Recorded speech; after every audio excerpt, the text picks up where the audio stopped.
Ah, tayo po ay nasa Book of Romans.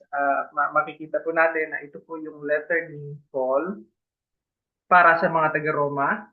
Ah, na hindi po siya ang nagtayo ng simbahan ito, kundi nandun na po sila at sinusulatan ni Paul na sa Romans 1:17 is yung makikita natin yung pagsisimula ni Paul na si Paul ay hindi nahihiya sa magandang balita ni Jesus sapagkat ito yung kapangyarihan ng Diyos para sa kaligtasan. So simula noon, nagsimula na siyang magrason kung ano yung kalalagayan ng tao, kung ano yung yung katatayuan ng tao sa mata ng Diyos. So marami sa atin ang lumaki na nagsasabi na likas na mabuti ang tao.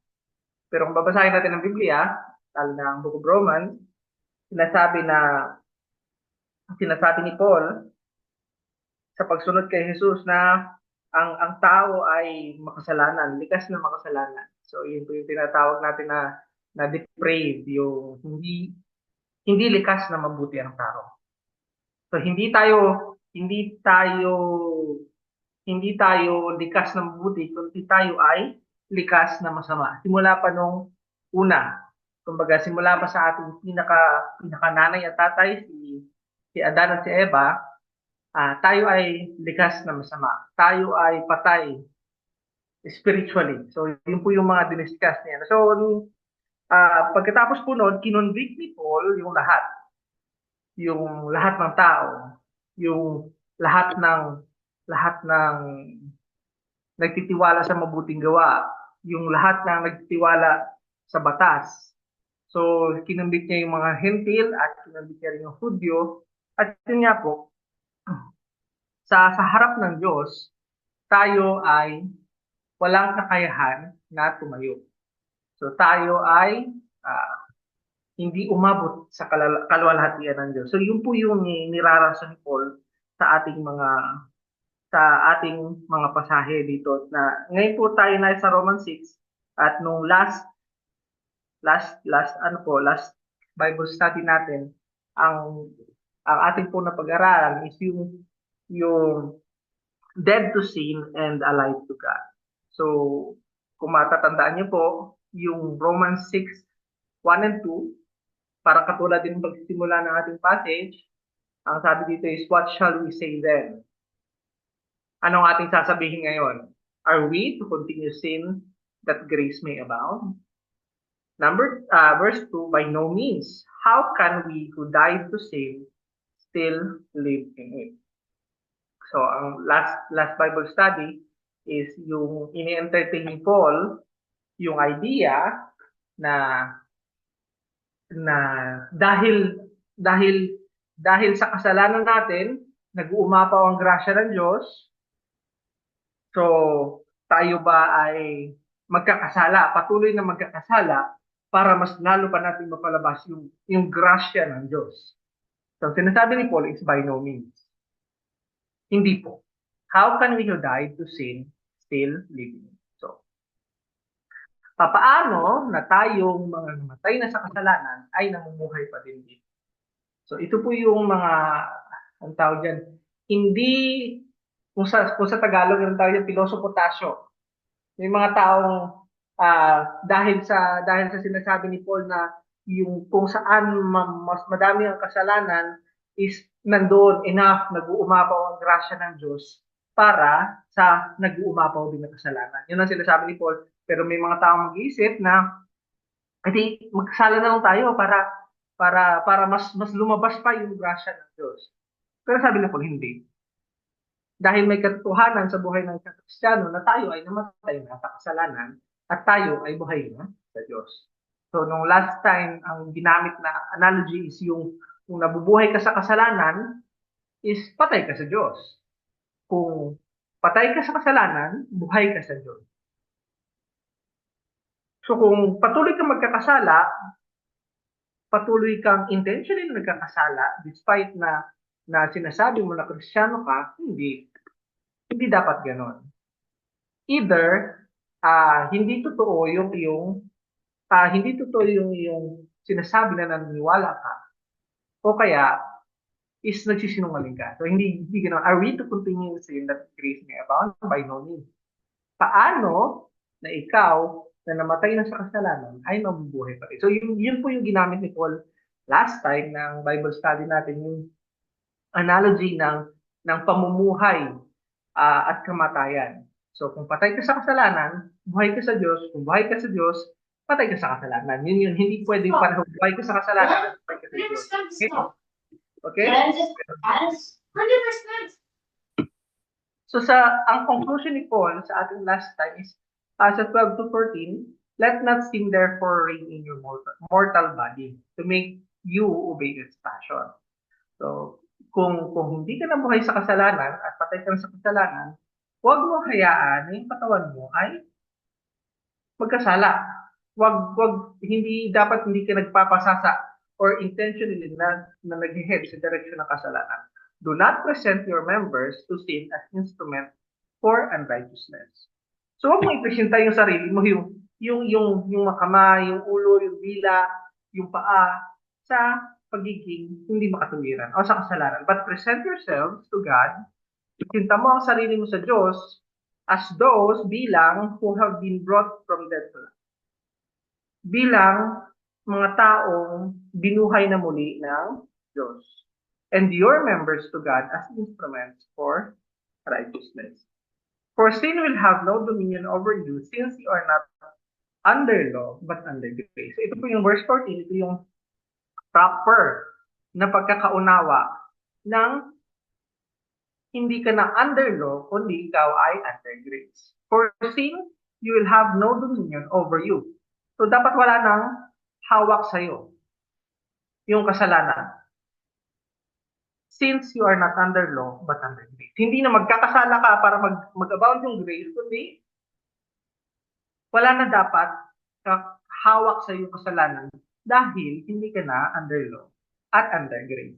So, similar po yung passage natin sa last Bible study na passage. Na, ganun din po yung tinatakil ni Paul na kino-confront niya yung maling kaisipan or maling reaction towards the gospel. So, balikan po natin kung ano yung gospel. Importante po na maintindihan natin or may paalala sa atin kung ano yung magandang balita. So, punta po tayo sa gospel.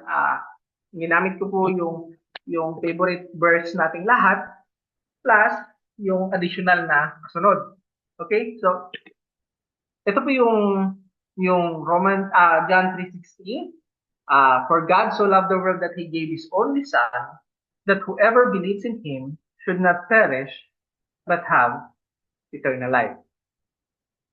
Yun po yung pinaka-paborito nating or sinasabi ng mga theologian na pinaka-maikling presentation ng magandang balita, ng gospel.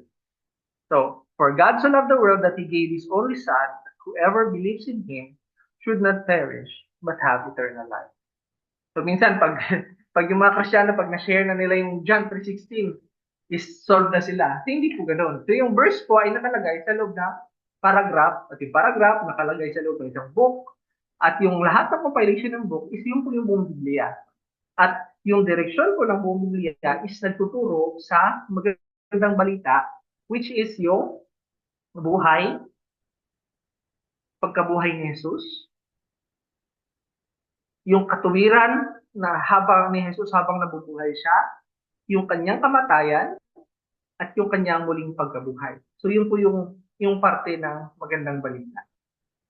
Na kung saan ang sinasabi nga is na sa pagmamahal ng Diyos sa mundo ay binigay niya kanyang bugtong na anak. At kung sinong maniwala ay hindi na mamamatay, kundi magkakaroon ng buhay na walang hanggan. So verse 17, for God did not send His Son into the world to condemn the world, but in order that the world might be saved to Him. So pinadala na Diyos yung kanyang anak na si Jesus, hindi para i-judge or hatulan ang mundo. Sa kabilang banda, si Jesus ay pinadala para ang mundo ay might be saved, maaaring maligtas, kayang iligtas sa pamamagitan niya. So whoever believes in Him, kung sino ang naniwala kay Jesus, ay hindi na hahatulan. But whoever does not believe is condemned already. But whoever does not believe is condemned already. Kung sino man yung hindi naniwala ay naparus ay hahatulan, Siya ay ang hatol sa kanya ay siya ay magkakasala at darating ang kanyang parusa. Because he has not believed in the name of the only Son of God. So, itong verse 18 po, no, sinusuportahan niya yung sinasabi ni Paul na yung default position ng tao is makasalanan, spiritually patay. Kung hindi ka naniwala kay Jesus, hindi sa kinundina kanya, kundi nakundina ka na kagad. Dahil hindi ka naniwala sa pangalan ng nag-iisang anak ng Diyos. And this is the judgment. At ito yung hatol, that the light has come into the world and people love the darkness rather than the light because their works were evil. Ito yung po, ano? Ito yung hatol. Ito yung katotohanan. Ito yung nakikita ng mata ng Diyos. Ito yung sitwasyon ng mundo. So yung ilaw, the light, si Jesus, ay dumating sa mundo, has come into the world, and people love darkness rather than light because their works are evil. So katulad po din po na sinabi ni Paul na ang default position ng tao is makasalanan. Okay? So nung dumating si Jesus, ang default, ang knee-jerk reaction, ang hindi maayos na reaksyon ng mga tao is lumalayo sila sa liwanag. Kasi ayaw nilang makita, ayaw nilang masilayan ng liwanag yung mga masasama nilang gawa. For everyone who does wicked things hates the light. So yun po yung katotohanan, no? Kung sino ang gumagawa ng kasalanan ay galit sa liwanag and does not come to the light at ayaw lumapit sa liwanag. Dahil lest his work should be exposed. But whoever does what is true, pero kung sino man ang gagawa ng kung anong katotohanan, comes to the light, lalapit sa liwanag. So that it may clearly be seen that his works has been carried out in God. So ang natural po na sitwasyon ng tao is pag nasilayan siya ng liwanag, siya ay lalayo. Siya ay magtatago dahil ayaw niyang ma-expose yung kanyang kasalanan. Pero yung verse 21, sinasabi, but whoever, at sino man, does what is true, comes to the light. Ang gumawa ng totoo ay lalapit sa katotohanan, sa liwanag. Hindi dahil sa mabuti ang kanyang ginawa. Ang sinasabi sa verse 21, so that it may clearly be seen, para maliwanag na makita na that his work, ang kanyang mga gawa, have been carried out in God. Ay ginawa sa kanya sa pamamagitan ng Diyos. So nakakalapit ang tao sa liwanag, nakakalapit ang tao kay Jesus, dahil sa ginawa ng Diyos sa kanya. Hindi dahil sa kung ano man ang righteousness natin. So makikita niyo na hindi opposite ng statement ng 20 yung 21. Kundi iba. Iba ang cause ng paglapit ng tao sa liwanag. Ito yung dahil sa ginawa ng Diyos sa kanya. Sa inyo, sa akin, na naniwala kay Jesus. Okay, so yun po yung gospel, ano po, huwag natin makalimutan na habang nagbabasa tayo ng Book of Romans, importante na alam natin yung gospel para mas lalo natin maintindihan yung mga passage. Kasi po yun yung nire-reason out ni Paul, na yung gospel is the power of God unto salvation. So kaya nga po, yung mga ibang relihiyon, yung ibang mga paniniwala is hindi po totoo. Katunayan po, yung ibang mga paniniwala ay hindi garantisado na magdudulot ng maayos na pamumuhay. So yung mga truth claim, yung mga filosofiya ay hindi garantisado na magli-lead sa iyo sa isang direksyon. So yun po yung gusto kong hindi pa tayo pupunta sa passage pero ito po yung isa sa mga nilalabanan na encounter ng gospel sa panahon ni Paul, sa panahon ni John, sa panahon ng mga unang Christian. So, a truth claim does not guarantee a single reaction or life direction. So, yung po isipin po natin na yung isang paniniwala ay hindi nag-guarantee ng isang direksyon sa buhay. So, ang isa pong na-encounter ng gospel ng mga Christians noong unang panahon is yung tinatawag na Gnosticism. So, ang Gnosticism po is parang pinaghalo-halo lang siya. Pinaghalo-halo siya na filosofiya nung panahon na yon at yun yung ginawa nilang paniniwala. Yun yung ginawa nilang religion. It's a mix of philosophy that generally requires secret knowledge to release the spirit to return to the gods. So, kung aaralin niyo po yung Gnosticism is wala po siyang fix. Kada ibang leader ng Gnosticism, ibang sinasabi niya, kada ibang leader ng Gnosticism, may iba din sinasabi. So, kanya-kanya sila yung mga popular na leader ng panahon na yun. Kung sino yung mas magandang Gnosticism, kung sino yung mas makakahatak ng madaming maniniwala. So, parang paggandahan yung mga leader nun. At nung na-encounter ng Gnosticism yung philosophy is kinuha din niya si Jesus. Si Jesus at ang Diyos Ama ay tinaksak nila sa madaming gods ng Gnosticism. So, sa loob ng Gnosticism, merong isang core na paniniwala. So, isang basic na paniniwala. Ito yung Docetism. Docetism is embedded in Gnosticism. So, yung Docetism, pinakasimpleng, ang sinasabi niya, yung spirito ay mabuti at yung katawan ay masama. So, spiritual is good, physical is bad. So, ito po yung kahit ano masabihin nila sa paniniwala nila, ang paniniwala nila yung espiritu ko yung mabuti at yung katawan ay masama. So ito po yung na-encounter, isa sa na-encounter ng Kristyanismo nung unang panahon. So madami pong nag-exist na religion na ganun pa din yung sinasabi. So ang problema dito sa Docetism na ito, sa principle na ito, hindi siya guarantee na hindi ang reaction ng tao sa kanya ay saliwa. So, dalawang reaction na extreme. So, some people indulge in their bodies because their spirit, they believe, remain good. So, naintindihan niyo po yun? So, nagbisyo sila, nagkasala sila, nagpasasa sa lahat, yung sa lust of the flesh, sa lust of the eyes, sa boastful pride of life, nagpasasa sila sa ganon. Dahil, ang paniniwala nila is kahit anong gawin nila sa katawan nila, yung espiritu nila ay mananatiling mabuti. So hanggang ngayon, nandito pa rin itong Docetism na to sa mga iba't ibang paniniwala. Pero yung isang extreme naman na reaksyon nila dahil nga ang spiritual is good, ang physical is bad, ang isang reaksyon nila is others forsake their body. Others forsake their bodies, hinayaan nila yung katawan nila. Hindi na nila inintindi ang katawan nila. Because their spirit is the only thing they believe is good. So nakita niyo po yun? Dalawa magkahiwalay na reaction sa iisang filosofiya.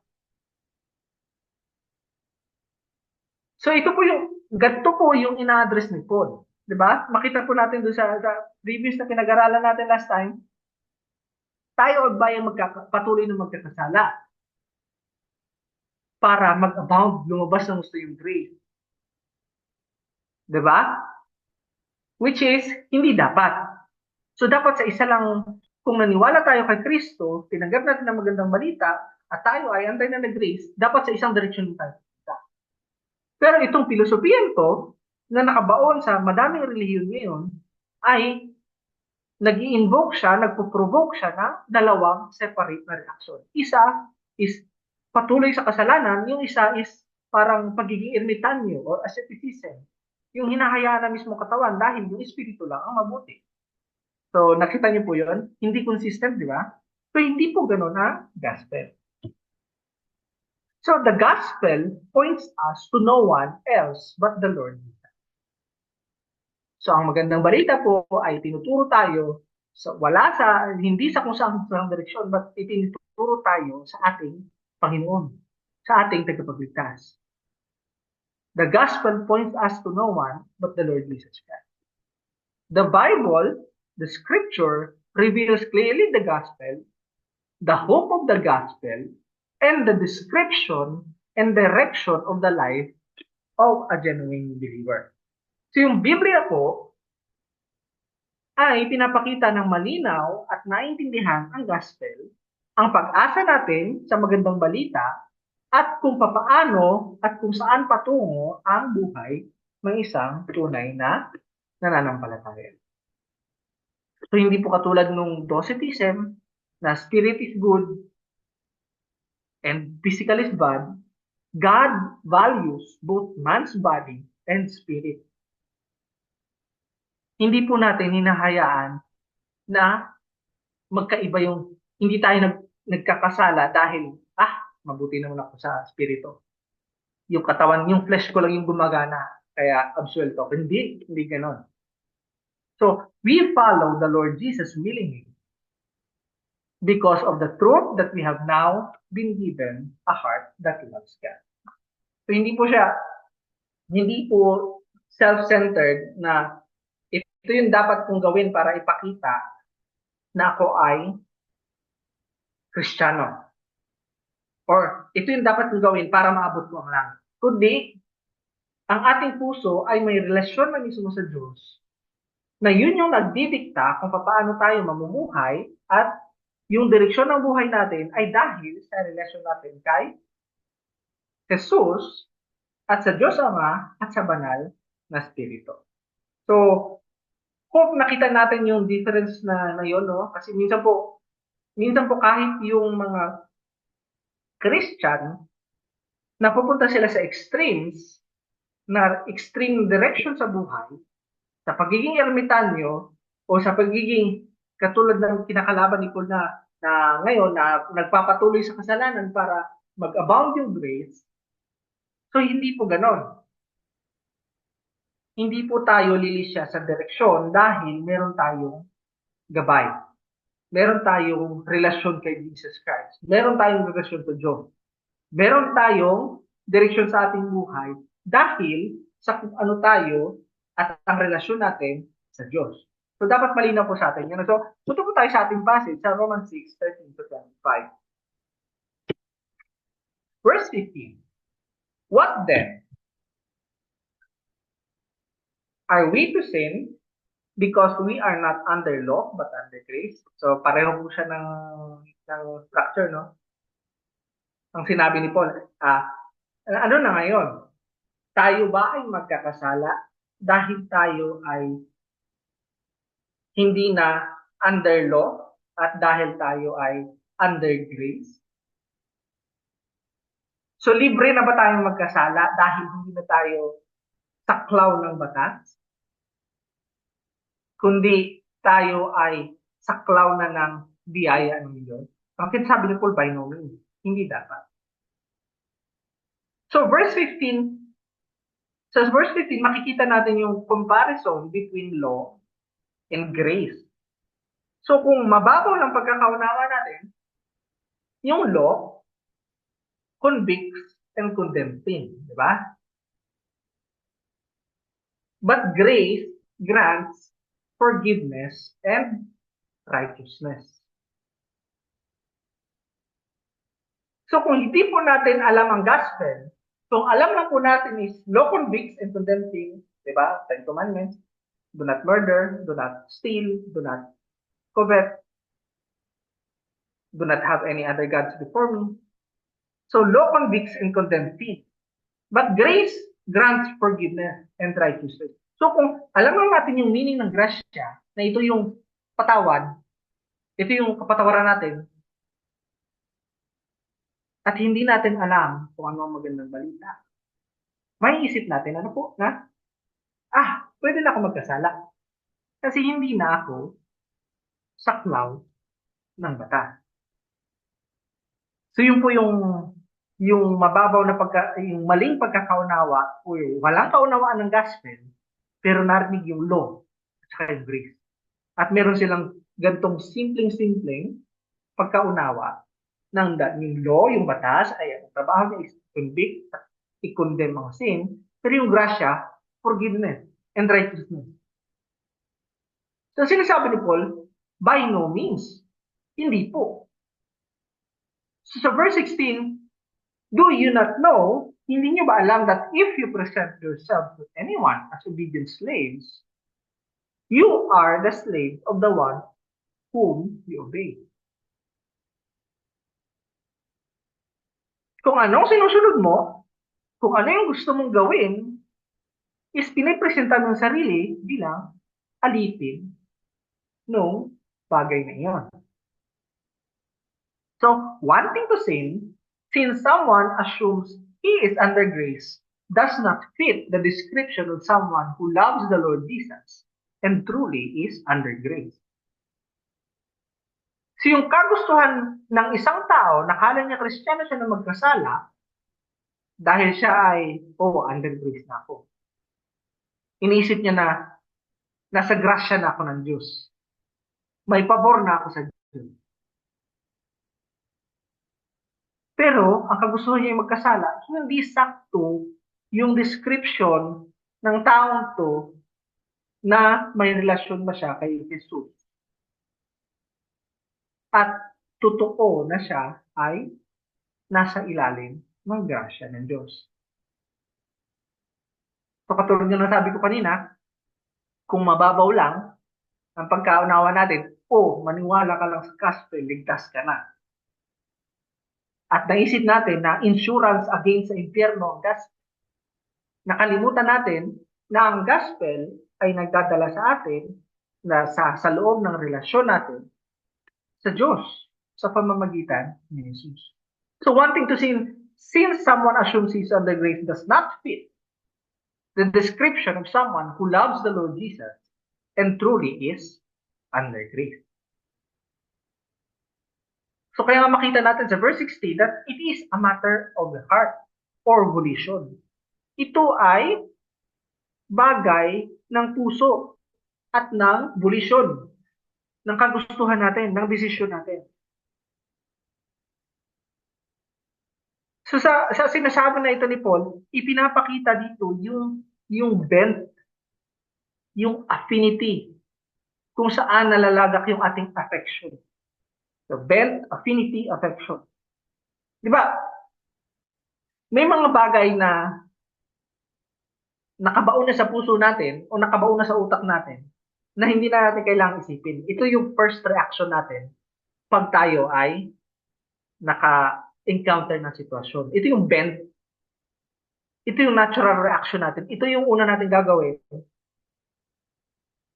kapag tayo ay na-present sa isang sitwasyon na alanganin. It displays your bent. Your affinity yung kung saan tayo tumutungo.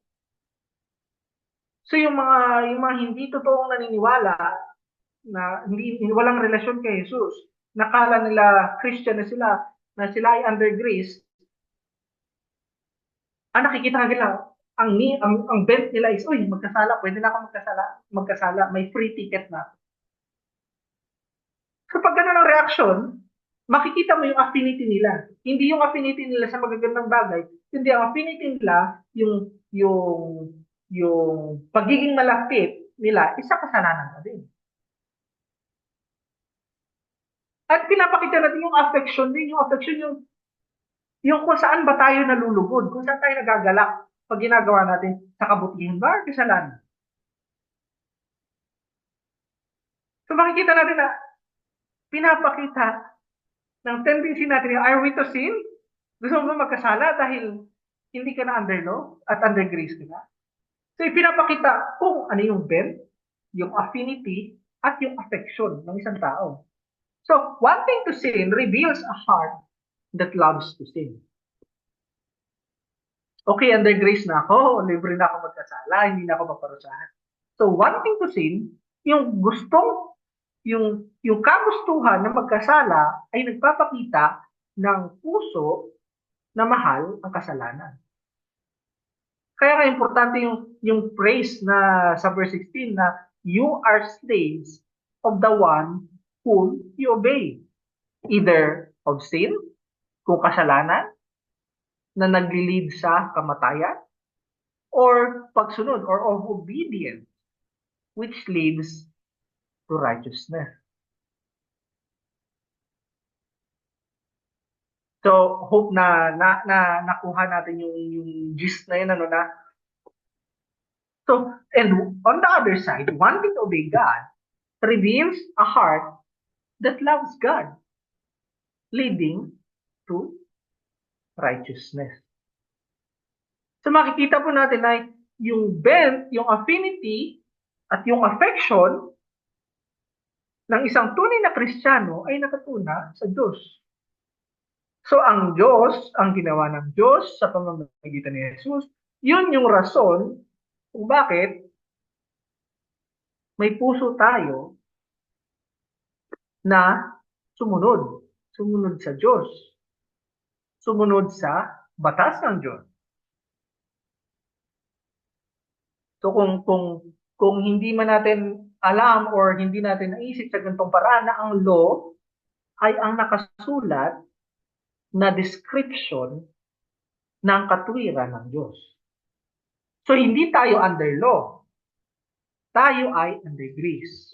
Nasa grasya na tayo ng Diyos at makikita na tayo ay slaves of righteousness dahil meron tayong relasyon sa Diyos at meron tayong kakayahan na sundin ang batas ng Diyos at hindi na tayo takot sa kaparusahan ng na inilalagak ng batas. Dahil hindi tayo under condemnation. Hindi na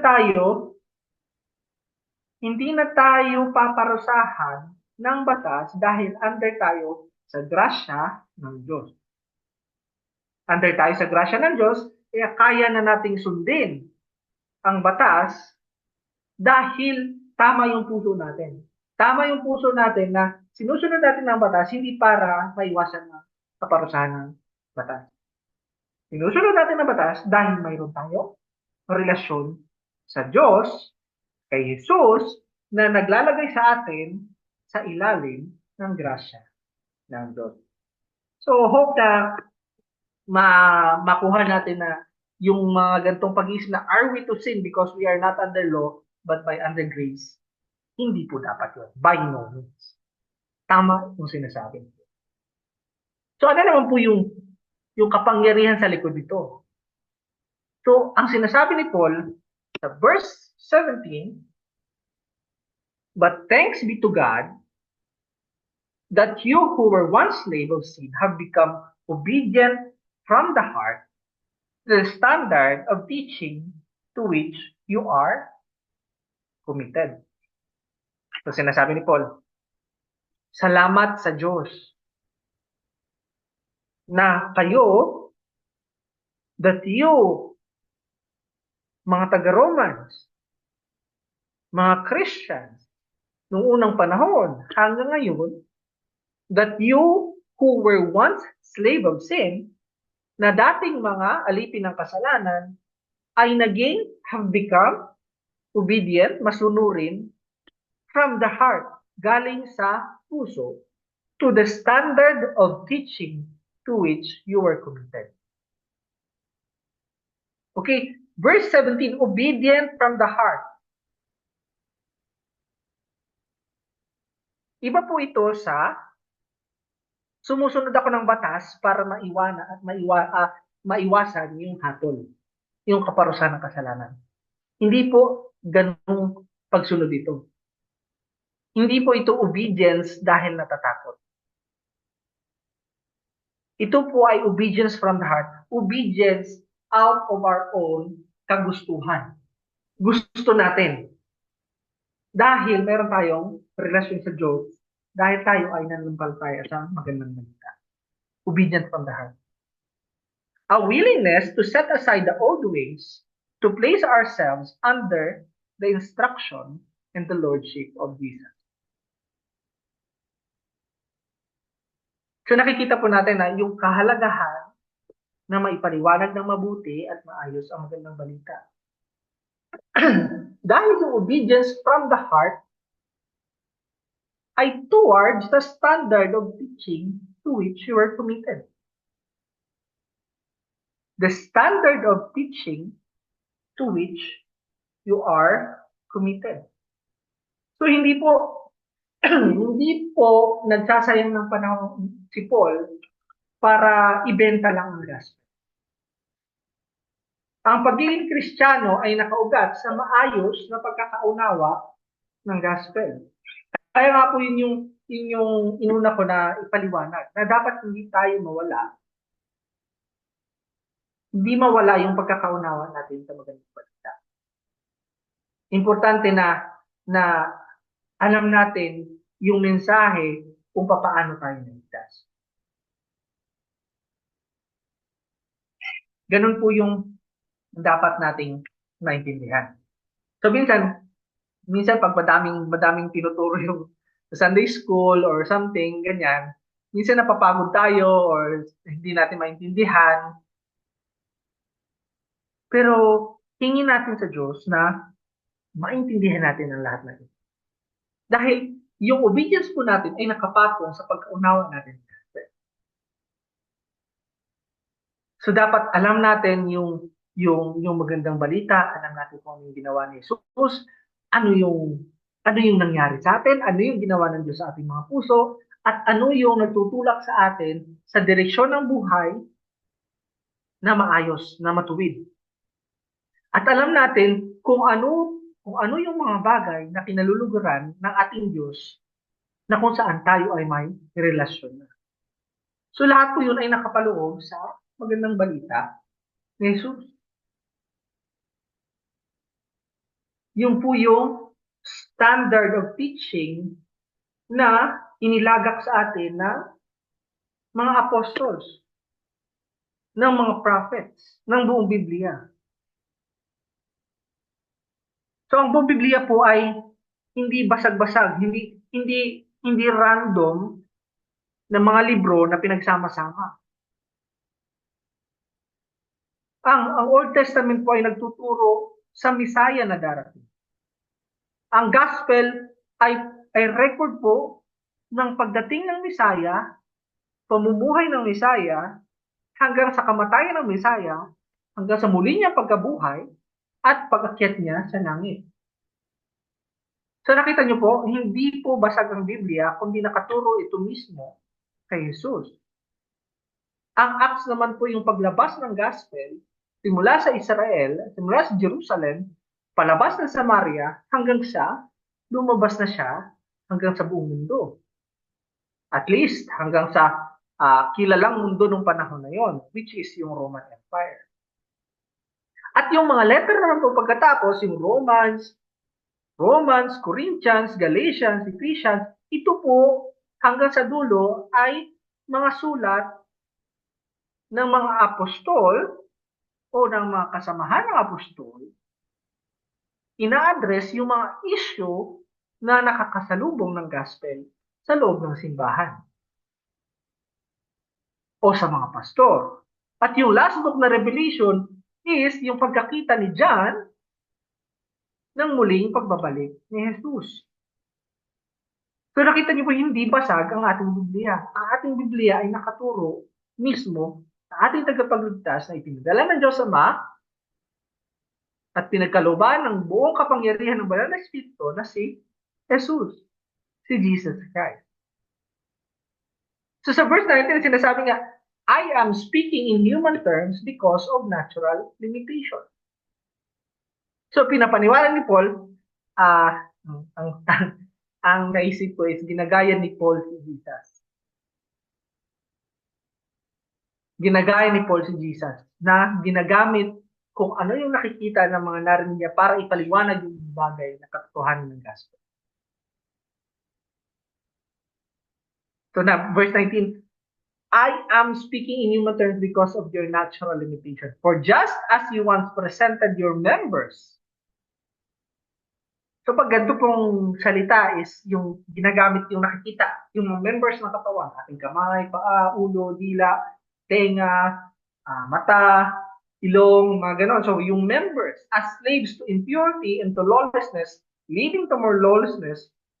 So now, present your members as a slave to righteousness, leading to sanctification. So, knowing, pagkaalam, receiving, pagtanggap, at believing, pananampalataya sa gospel, enables us to willingly be slaves of righteousness. Nakaugat po yung pagiging slave natin of righteousness sa ating relasyon sa ating Diyos. So wala pong middle ground, ano? Slaves po tayo either ng righteousness or ng lawlessness or ng sinfulness. Wala pong middle ground. Dahil hindi po tayo titigil galaw. Hindi po tayo hindi gawa ng mga bagay-bagay. Okay. So i-play mo na. Ganun po talaga yung buhay natin. Hindi po, wala pong middle ground. Wala pong neutral ka. Hindi ka neutral. Either gagawa ka ng kasalanan or gagawa ka ng kabutihan. Either under ka sa law na ikukonvict ka at paparusahan ka or under ka sa grace kung saan ikaw ang may relasyon sa Diyos, kaya ka nabigyan ng grasya. Kaya ka nabigyan ng kapatawaran. At yung posisyon mo na yon ang nagli-lead sa'yo, yung posisyon at yung relasyon mo, ang nagli-lead sa'yo na gumawa at maging obedient. Become slaves of righteousness. So, knowing one way of living gets us stuck in that way of life. Just as you presented your members as slaves to impurity and to lawlessness, leading to more lawlessness. Before natin nalaman at natanggap at pinaniwalaan ng gospel, stuck tayo sa pagiging makasalanan. Wala tayong paraan para makatama. Kaya nga tayo ay slaves. Slaves to lawlessness, slaves to impurity and to lawlessness, leading to more lawlessness. Sabi nga nila, hindi nagsusolo ang kasalanan. Di ba? Hindi nagsusolo ang kasalanan. Paano ko nasabi yun? Di ba? Pag meron kang kasalanan, tatakpan mo pa siya ng isang kasalanan. Kung hindi mo aaminin, tatakpan mo pa siya ng isang kasalanan. Di ba? Pinatay ni Cain si Abel. Pinatay ni Cain si Abel. Pagkatapos, siya ay nagsinungaling. So, ganun din po tayo, di ba? Meron tayong ginawang iba, tatakpan natin ng kasinungalingan, tatakpan natin kung isa pa, tatakpan natin hanggang sa gabundok na siya ng kasalanan. So, for just as you once presented your members as slaves to impurity and to lawlessness, it leads to more lawlessness. So now, ngayong alam mo na yung magandang balita, ngayong tinanggap mo na yung magandang balita, ngayong nananampalataya ka na sa gospel ni Jesus Christ, present your members as slaves to righteousness. Ngayon hindi ka na stuck. Hindi ka na slave. Dahil hindi ka na slave of lawlessness. Dahil nakita mo na yung grasya ng Diyos. At under ka na sa grasya ng Diyos dahil meron ka na relasyon sa Diyos. Kaya maaari mo na ngayong ipresenta ang iyong members, yung mga members ng iyong body, kamay, dila, ilong, tenga, paa, as slaves to righteousness, leading to sanctification. When God gave us a new heart and opened our eyes, so galing ka sa stuck na wala kang ibang alam kundi ang mamuhay bilang isang makasalanan, when God gave us new heart and opened our eyes, we now see that what He teaches us is for our good. Para sa ating kabutihan. So verse 20, for when you were slaves of sin, you were free in regard to righteousness. So isipin po natin, for when you were slaves of sin, you were free in regard to righteousness. So inisip po po paano tatagalogin, naisip po po yung English. So when you were free, for when you were slaves of sin, you were free in regard to righteousness. So hindi mo alam yung katotohanan, hindi mo alam yung righteousness, at wala kang pakialam sa righteousness. Do not know and do not care. Wala kang, katulad ng sinabi mo na you are stuck. Kasi wala kang ibang alam. You do not know and you do not care. You were free in regards to righteousness. Verse 21, but what fruit were you getting at that time from the things of which you are now ashamed? Ngunit ano yung mga bunga na nakukuha mo nung panahon na yun? Sa mga bagay na ngayon ay ikinahihiya mo na. For the end of those things is death.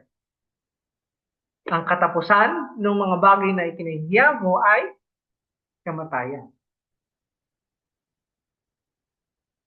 So isa po sa masamang, nakaka-discourage na pangyayari sa buhay natin is nakikita natin yung or siguro na experience din natin na dati na tayo ay pabaon ng pabaon dahil sa kasalanan. Yung mga kamalian na lagi nating ginagawa at wala na tayong ibang alam kundi yun at inaasahan natin yung ibang resulta, hindi nangyayari. So sinning is a spiral down towards there. So maaaring na-experience nyo to o maaaring nababurden kayo sa ibang mga kamag-anak natin, kakilala natin, kaibigan natin, na simulat sa Paul, yun yung desisyon nila. Or alipin sila ng kasalanan. So, dinidescribe ng Bible yung lust of the flesh, lust of the eyes, and boastful pride of life. Di ba? Mga sablay na relasyon. Tapos pagkatapos ng sablay na relasyon, hindi niya alam kung ano nang gagawin. Pumasok pa ulit sa isang sablay na relasyon. At sablay na relasyon. Tapos ang sinasabi, ano yung sinasabi? Gusto ko lang namang lumigaya. Yung mga ganong tipo, gina-justify nila yung kasalanan nila. Pero nakikita natin na pabaon na sila ng pabaon, ng pabaon.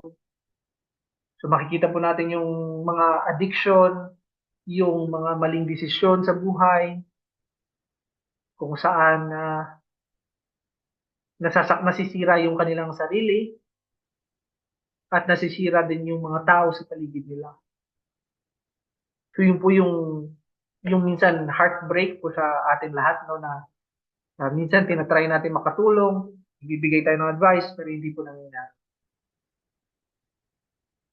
So sinasabi ni Paul, but what fruit are you getting? Nung panahon na yun, na ikaw ay slave of sin, slave to unrighteousness, but what fruit are you getting? From the things of which you are now ashamed. Ngayon, kinahihiya mo na yun. Kasi alam po natin na yung sin begets sin. Hindi po nagsusolo kasalanan. Usually, patong-patong ang kasalanan. Piling up hurt, sorrow, and grief. So sin takes down the sinner and pull with him the surrounding people. So minsan po, sariling karanasan natin yung ganito. Na by the grace of God, pagbalik tanaw natin is nakikita natin na ang praise God na nakita ko yung magandang balita. Praise God na niligtas ako ng Diyos sa direksyon ng buhay na gano'n.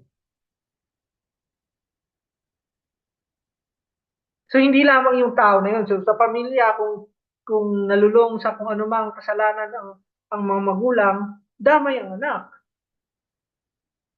Kung ang anak ang nagkamali ng direksyon sa buhay, damay ang magulang. Kung may isang krimen na ginawa, damay ang buong community. So sin begets sin, piling up hurt, sorrow, and grief.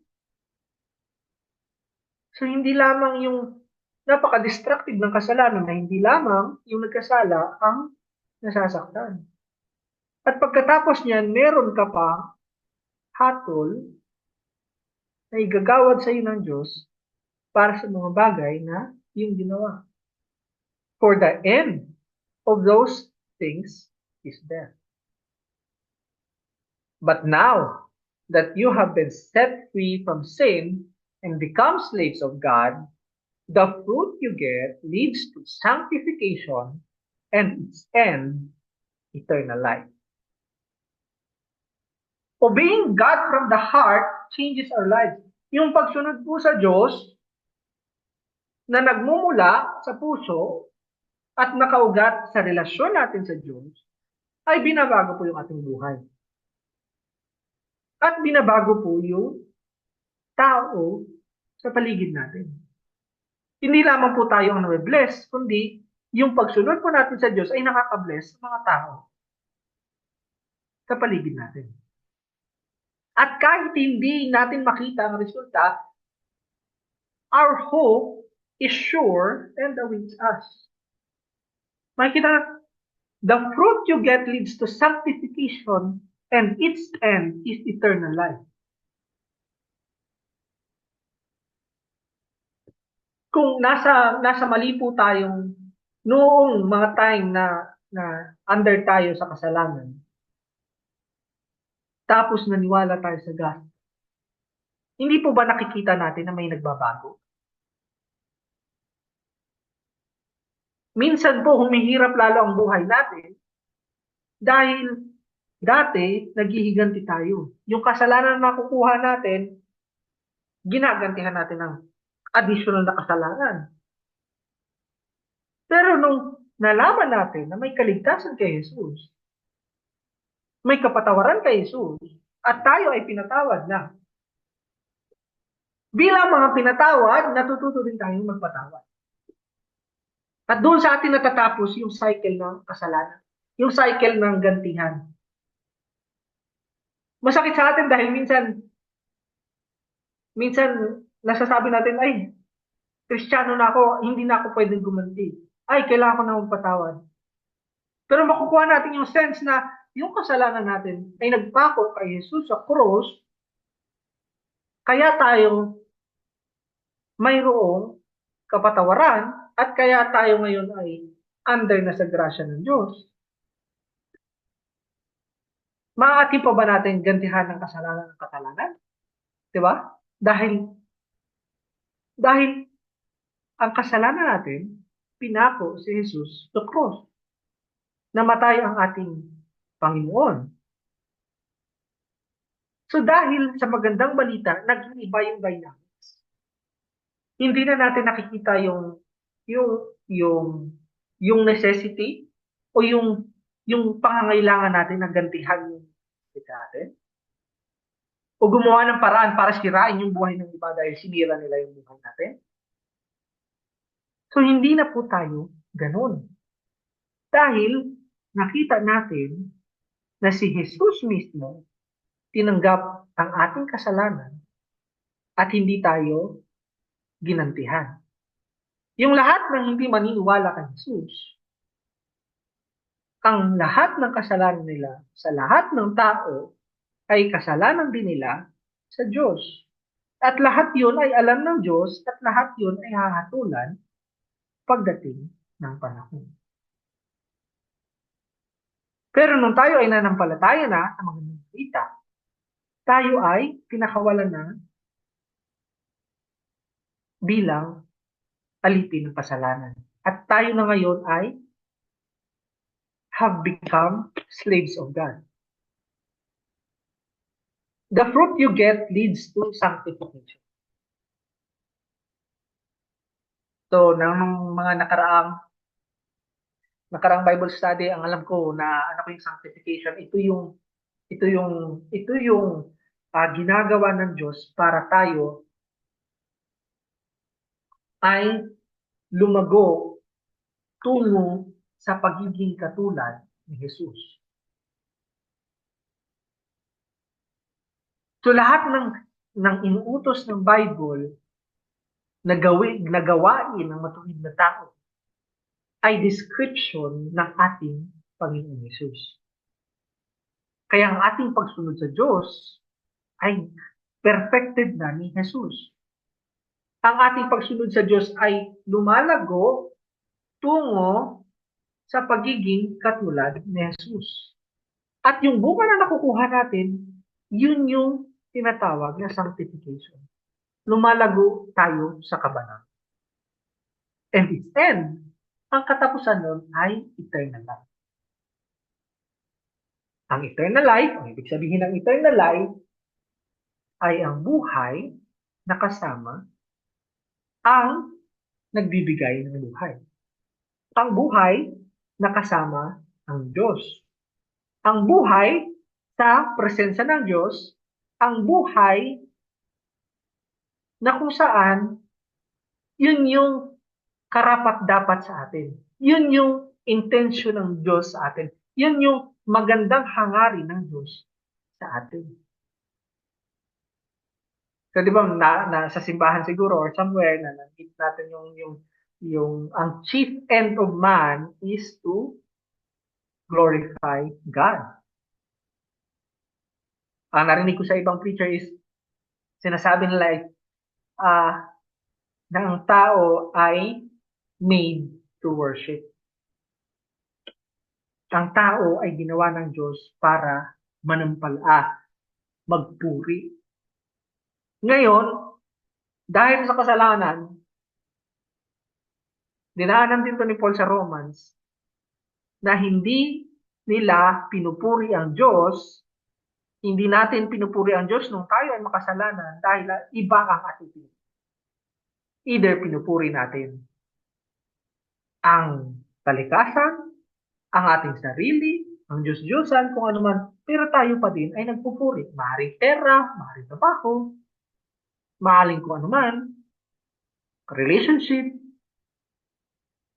Yun ang ating pinupuri kasi yung hinuhold natin at pinakamahalaga. Pero,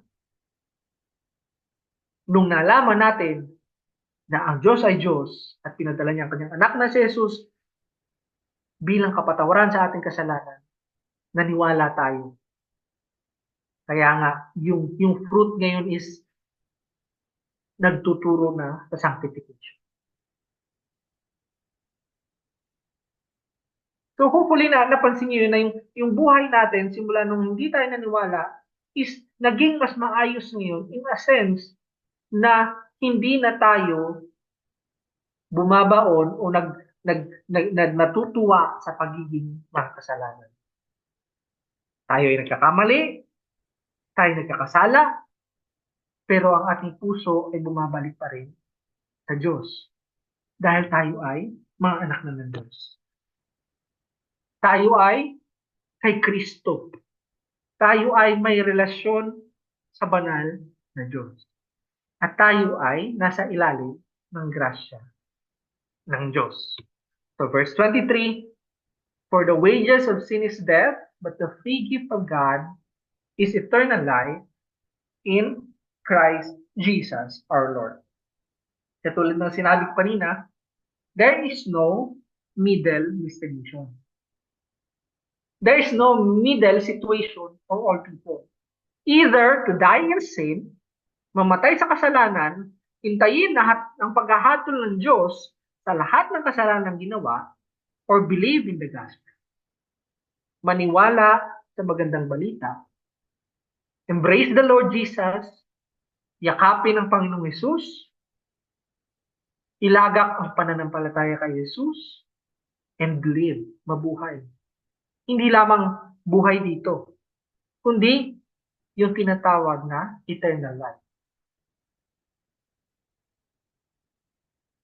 Yung tinatawag sa Tagalog, mabuhay na walang hanggan. Pero ang eternal life, by definition, hindi lamang yung haba ng panahon na nabubuhay, kundi yung kalidad ng buhay. At yung pinakamagandang quality, yung dinisenyo ng Diyos na magandang quality ng buhay ay sa piling niya. Eternal life. Yung nasa presensya ka ng Diyos na buhay. Dahil ang tinatawag na spiritual death ay pagkahiwalay sa Diyos. Walang hanggang pagkahiwalay sa Diyos. Hindi ka under grasya ng Diyos, kundi under ka sa parusa ng lahat ng iyong mga kasalanan na nagawa mo sa harap ng Diyos. Kaya nandun yung law. Para sa condemnation, sa lahat ng under law, sa lahat ng nakaalam ng law, at hindi under kay Jesus Christ, yun yung naghihintay sa kanila. The free gift of God is eternal life in Christ Jesus our Lord. So hopefully nakuha natin yung gospel ay nagtuturo sa atin sa isang specific na direksyon ng pamumuhay. Kaya the gospel is not comparable to other religion or philosophies that one could react and live on different directions. Katulad ng pinakita ko kanina, yung sa 12 Theses. Ang resulta ng buhay nila ay saliwa, pero yung isa lang, pareho sila ng pininulan. So genuine believers believe towards their Lord. Yung direksyon ng buhay natin ay patungo sa inuutos at kaluguran ni Jesus. Genuine believers live towards their Lord, love the Lord, so meron tayong pagmamahal sa ating Panginoon dahil tayo ay may relasyon sa Diyos sa pamamagitan ni Jesus, and hope on the Lord. Yung pag-asa natin ay sigurado kay Jesus dahil siya ay nabuhay na maguli. Meron tayong pag-asa na higit pa sa buhay natin dito dahil nabuhay na muli si Jesus. Hindi nahawakan ng kapangyarihan ng kamatayan Jesus. Si Jesus lamang ang namatay at nabuhay muli. So baka sabihin niyo, oh, may niresurrect si Jesus. Hindi, lahat ng niresurrect si Jesus, namatay ulit. Si Jesus lamang ang namatay, muling nabuhay, at hindi na muling mamamatay. At yun yung pag-asa natin kay Jesus. So lahat ng struggle ng ating pamumuhay dito, mahirap na trabaho, mahirap na kondisyon, mahirap na relasyon, yung mga nagkakasala sa atin, yung mga nanakit sa atin, lahat ng yun ay natutunaw dahil meron tayong pag-asa kay Jesus. Lahat ng mahirap na sitwasyon sa relationship o sa mga bagay na wala sa ating control ay pinagdadaanan natin ng may pagsunod kay Jesus dahil may pag-asa tayo sa Kanya. So yun po yung hope ng isang Christian na hindi lamang, sabi nga ni Pastor David, na hindi lamang tayo ay yung mga ginagawa natin ay bilang pasalamat kay Jesus sa kanyang ginawa sa cross, kundi meron tayong participation. Tayo ay ginagamit na ni Jesus para ipakita ang kanyang liwanag, abutin yung ibang tao na may pag-asa sa magandang balita. May pag-asa may pag-asa ang ibang tao kung malalaman nila ang magandang balita.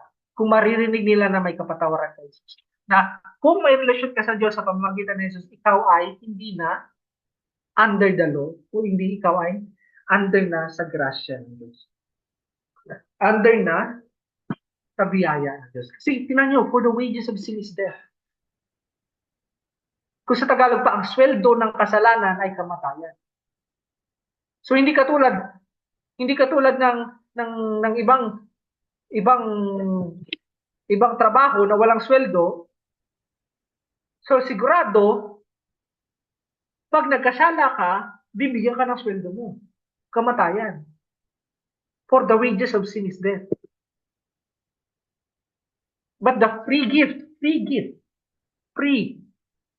of God is eternal life in Christ Jesus our Lord.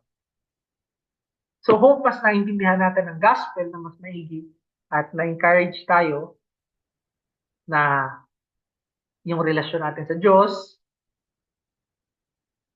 yun yung nagtutulak sa atin sa pag-obey, sa righteousness na tinuturo ng Biblia, na tinuturo ni Jesus Christ dahil may pag-asa tayo bilang mga Christian. So hope naka-encourage po. God bless us all. Let us pray. Father our God, we thank you sa aming mga natutunan ngayon. Kayo po ang mag-encourage sa amin. Kayo po ang magpaunawa sa amin na mas maayos sa magandang balita. At yung kaluguran ng aming mga puso sa pagkaunawa namin, pananampalataya sa inyo, i-share namin sa ibang tao ng maayos at may pagmamahal. Kayo po mag-glorify sa lahat ng ito in Jesus' name. Amen.